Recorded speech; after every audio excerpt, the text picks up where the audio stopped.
Eli ensimmäinen palkinto on Monaliikun erikoispalkinto ja se menee Kuokkalan tähdelle.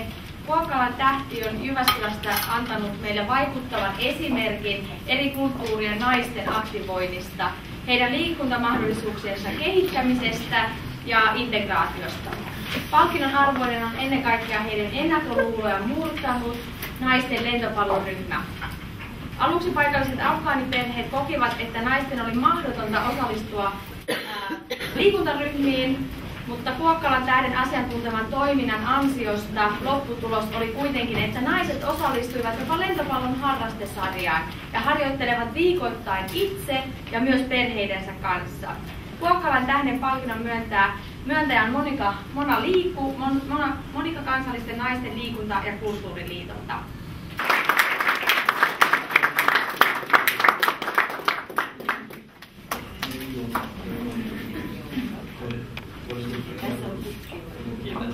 Sanotaan lyhyesti suomeksi ja pikkasen myös englanniksi. Halutaan kiittää Liikkuko ja Monaliikku. Erityisesti niiden yhteistyön avulla saatiin uudelleen käynnistettyä meidän organisaation toimintaa ja sitten on kehitetty kunnolliseksi organisaatioksi. Halutaan myös kiittää Gloria monikulttuurikeskus Keski-Suomessa ja Jyväskylässä, koska heidän kautta olemme luomassa liikuntatukiverkosta Keski-Suomessa kaikille maahanmuuttajille. Ja myös meidän utalaisille, eli meidän jäsenille, heidän innostuksensa ja aktiivisuutensa ansiosta innostavat myös meitä toimihenkilöitä tekemään parempaa kehittymää. Ja myös edelliset Kuokkalan tähdenläiset ja toimihenkilöt, esimerkiksi Ahmed Astiani, on mun isäni myös. Ilman heitä tai Kuokkalan tähti ei olisi ollut olemassa. Kuokkalan tähti is an organization for immigrant youngsters, and it was founded in 1993 by 4 Iranians, which one of them is my father, Ahmed Ashtiani. And we started up with wrestling for boys, but then girls came into the group also, which was a very positive thing, especially in that sport, which is very male-dominant sport. And with the help of my father and my sister Hajar Hashimi, we were fighting for the values of girls in that sport, because it's a male-dominant, and as an immigrant also, you have to change the minds of people here in Finland. We as a married couple we now run this organization, and it brings conflicts, but mostly it's just positive things. But what I think is like our strength in this whole thing is that we are both migrants, so we have been living basically all of our lives in Finland. So even though we have this multicultural background, we know also the Finnish society.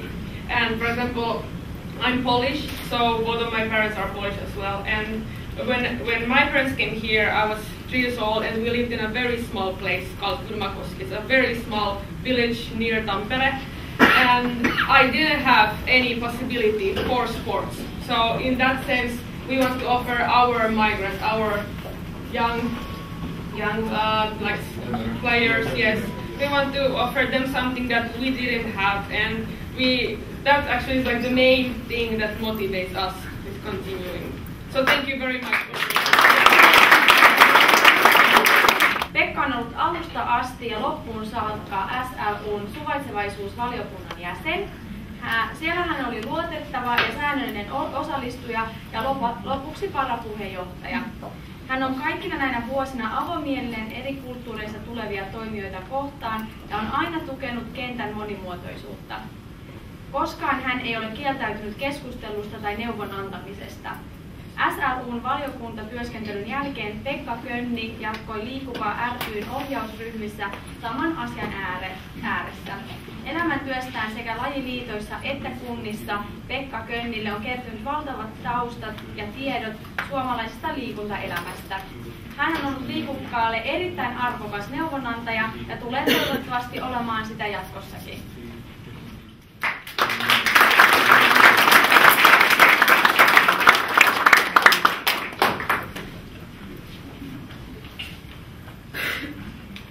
I'm not sure if I'm worth this. Anyway, I'm very proud of it. Thank you.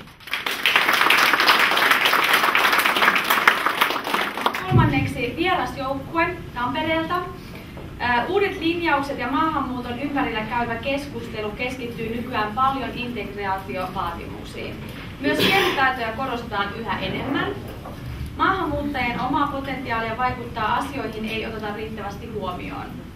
Tässä vierasjoukkue on antanut mahtavan esimerkin, joka on myös saanut runsaasti positiivista mediahuomiota. Vierasjoukkue on järjestänyt itse jalkapalloharjoitteluun yhdistettyä kielikylpytoimintaa, johon on liittynyt myös kulttuuri- ja demokratiakoulutusta.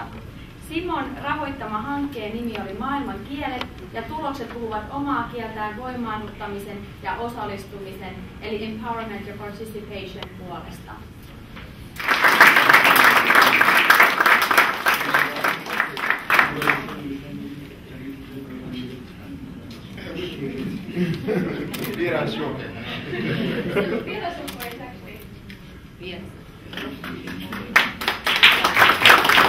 Vastuu Suomessa asuvien ihmisten hyvinvoinnista on siirtynyt yhä enemmän valtiolta kunnille.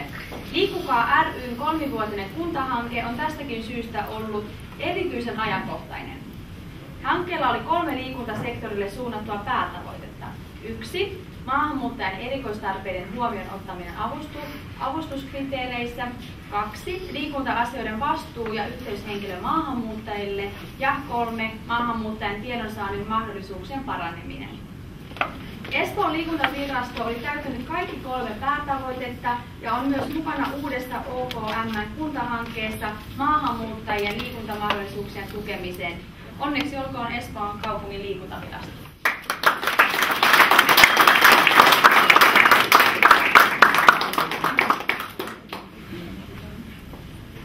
Ja Espoon puolesta olen tietysti hyvin kiitollinen, mutta samalla niin kuin Pekka sanoi, niin minä tiedän, että emme ole vielä ansainneet paljonkaan, mutta olemme hyvin kiitollisia siitä, että meitä on vähän herätelty, että nyt lähdetään liikkeelle ja olemme heränneet siihen, että Espoossa asuu hyvin paljon sellaisia ihmisiä, jotka pitäisi saada vielä liikunnan pariin.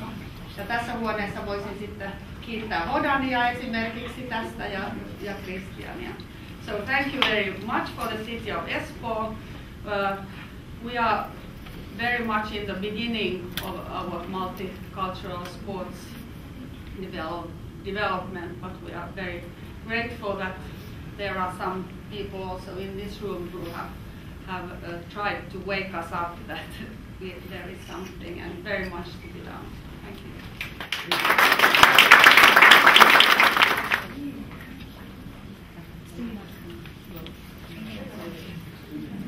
We're going to now sing in the typical African way to congratulate all those that got the award.